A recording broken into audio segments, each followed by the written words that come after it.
Hey everybody, Kirk here from LearningGolf.tv. Today bringing you step 3 in my 7-step learning program for the single plane golf swing, which is about impact. And you're going to need a golf club for this step. So grab one if you have a chance, put this on pause, and we're going to talk about how to move the club through impact and why it's so important. If you missed steps 1 and 2, you might want to go back and check my channel or in the description below for the links. And please also comment, let me know where you're from and what your handicap is, how long you've been playing golf, stuff like that. And also if you have any questions, put them in the comments below. I really appreciate it. And this step is also very important for the upcoming steps 4 through 7. So pay attention, let me know if you have any questions, and have a great day. So step number 3, I'm going to talk about impact. And obviously the method's name set up for impact, and when we're setting up for impact we need to understand the difference between setup and impact and why there is a difference. And this is a really important step, so you're going to want to come back to this and make sure you're doing this properly. Our goal obviously when we're trying to make impact is that we want the club face square to the target. We want to hit the ball in the middle of the club face, and we want the club to be moving in the proper direction at the right depth. We won't hit the middle obviously if we're too deep and hit it fat, or if we're clubs coming up into the ball we hit it thin. So when we're trying to achieve a perfect impact, we need to see that a couple things are happening. We need to see that the golf club is coming through impact fairly level. There's 4 very important points here that will happen if you do this properly. If you followed my setup and grip information, what we're looking for here, these 4 things will happen as long as the grip of the club is leading through impact and your body continues to rotate through impact. If your body stops, as it does for most people, I see in the downswing the body stopped in this position and the club goes through, you're not going to be able to achieve all 4 points that are important for a perfect impact. And what we want in a perfect impact, we want the club, we want the grip leading through impact. And you can just pick up a golf club yourself at home and try this. If you pick the club up in your hands and you move it, keep the grip ahead of the club head like this, and just watch the club face. And you'll see that the club face stays pretty square. It may be on a slight arc around your body, but it stays very square. Now what I want you to do is let the club head pass the grip, and you'll see that there's a lot of rotation in the club head. The tour players are certainly doing this as well. They're all going through like this to lessen the rotation of the golf club. They're doing it from a very difficult position to learn, their setup position. Obviously they've hit millions of balls to make it a habit. So I'm simplifying it through the setup so that you can concentrate on perfecting your impact position so that you can become a consistently good ball striker. So as we get in, and we're trying about that, so our goal is the grip leading, and that's going to keep the club face square.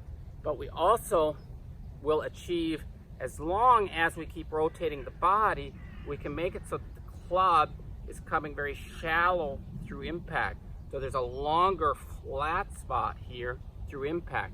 And that's because if I don't rotate, what would happen is the club goes down and runs into the ground. You hit the shot fat, or if you miss the ground, what happens, the body stops and the club head's moving up as you come into impact. So we need to continue to rotate through impact. And what that's doing is it's pulling the grip up slightly.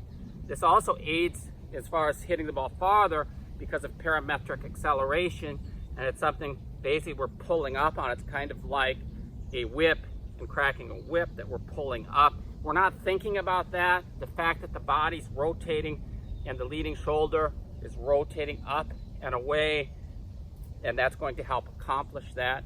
And the drills show you how to do that. You might say, you know, it seems complicated.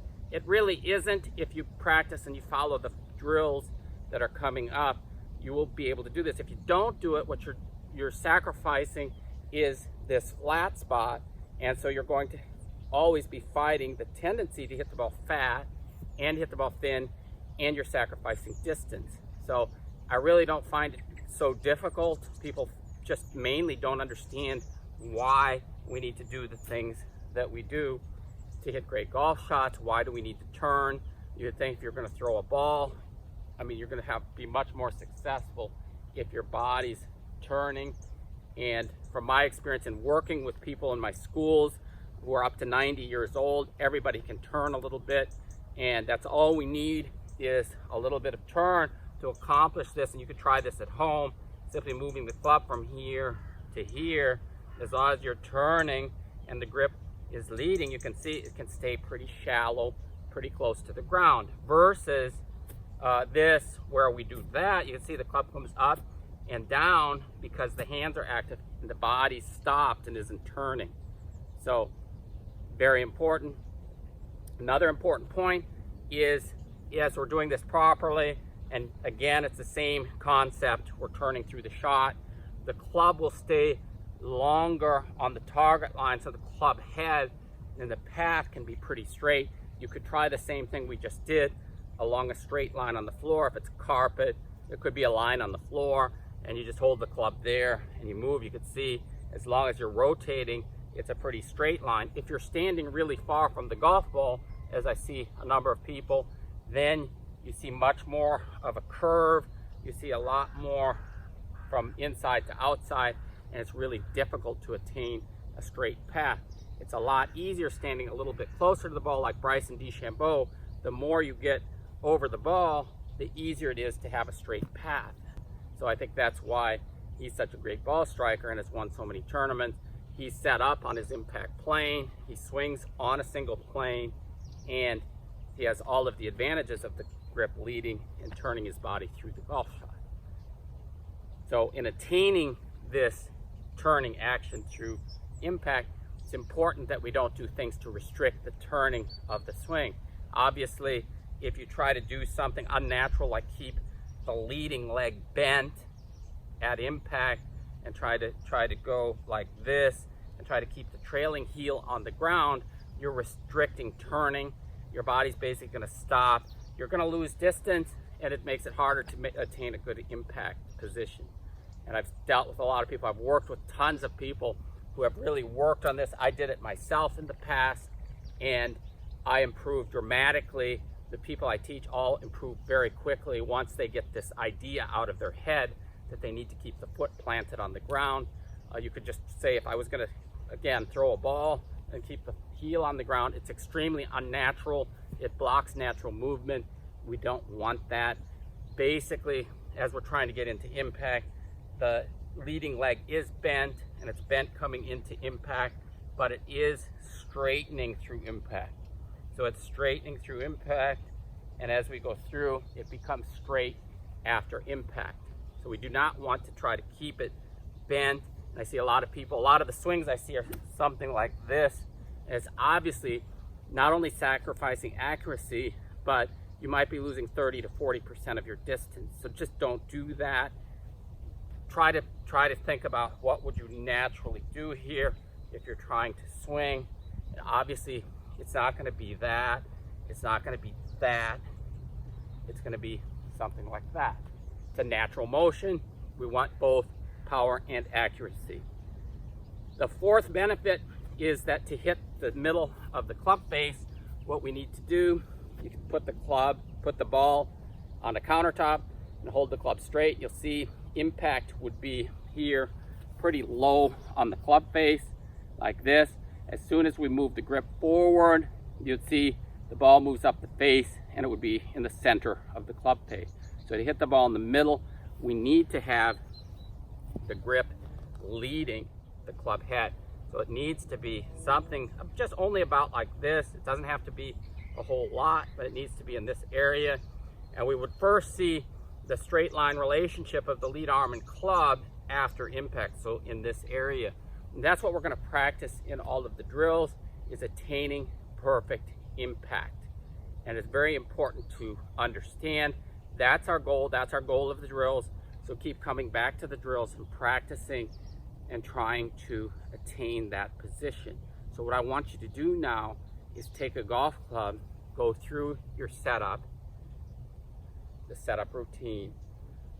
If you're in your house, you could aim at something in the back, like a picture or a chair, just to check your alignment. We're getting in the ball position, and then once you're set up and in your setup position, all I want you to do is to feel your feet put some pressure against the ground to help you turn. You can see my legs are slightly bent here. I'm in my setup position. And all I'm going to try to do is use my feet and legs to rotate my hips towards the target. And I'm pretty flexible, so I can rotate quite a bit while keeping my head in position and maintaining the same spine angle. So you could look in a mirror, and you'd see the grip is getting moved forward because of my body rotation.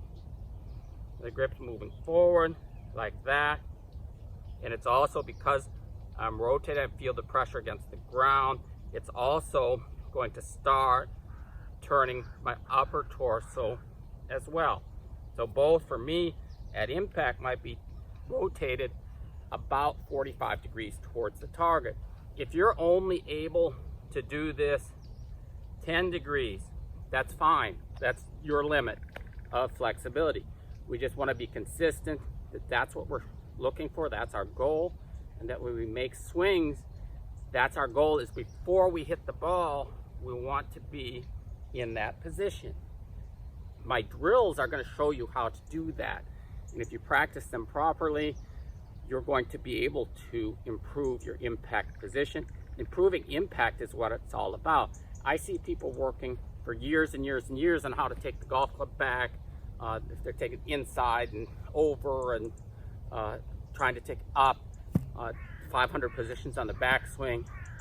For me, it's about working on impact. Once we get the setup correct, it's working on impact. In some cases, we do have to work on making sure that instead of the hip sliding on the backswing, that they turn in.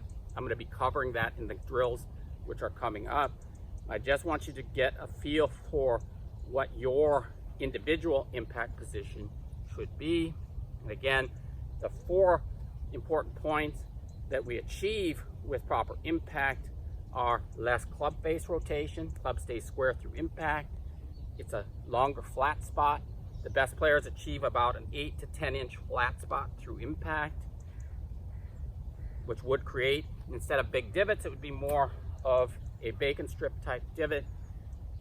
We also have a straighter path through impact, and we can hit the ball in the center of the club face. So this eliminates the fat and thin shots. You just need to stick with this. I spend a lot of time in my schools going over this and training this, and we'll train this for many hours. So it's a lot of fun drills, also for chipping and pitching. It helps in the bunker, and obviously full swing and driver. This is all applicable. So it's important to understand, work on the impact, make sure that you understand it, and make some movements through impact, and then you can move on to the next step.